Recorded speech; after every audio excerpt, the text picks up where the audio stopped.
Susan, thinking about those experiences, the loss of your parents, the cancer that you've beaten most recently, this idea of choosing work because work is something that it is who you are. And clearly you wouldn't have walked this career path that you've walked and continue to walk unless you loved it.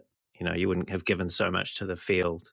We have this ability, and I think this is what's so refreshing for me anyway, preparing for today and sort of getting some insight today on this call now into how you see the world. You seem to have this remarkable ability to see things for as they are and to choose what it is that you want to tell yourself about the events that are happening to you, some of which are outside of your control. And we feel like at the moment, it feels to me at least, that as a discipline and definitely as a world, there are some significant events that have played out in recent years. You mentioned the pandemic. There's clearly an unfolding situation in Europe and many other things going on.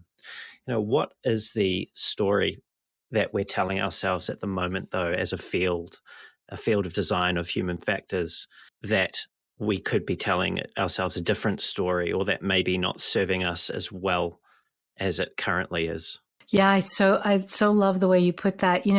I've talked in some of the talks I've given and interviews I've given about a book called Redirect by Timothy Wilson and it's all about the science of self stories.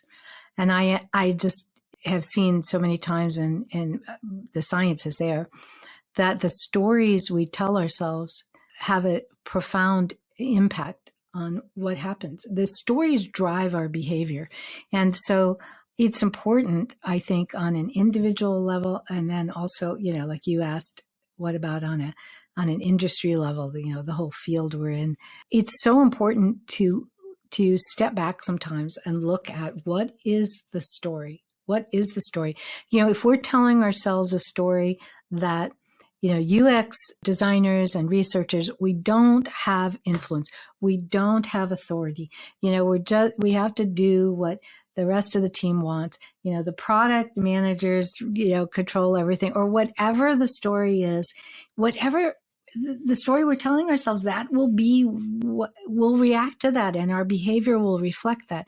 And I'm not saying that it's like a magical thing. Oh, just believe, but you need to sometimes stop and rewrite the story. And the research shows very clearly that when you rewrite the story, when you write the story to be, yeah, I'm in this field of UX and I don't always have all the authority and accountability, but I do have influence, and the knowledge I have and the skills I have can really be helpful. And I can learn to work as effectively as possible in whatever situation I'm in. When you rewrite the story, it changes your behavior.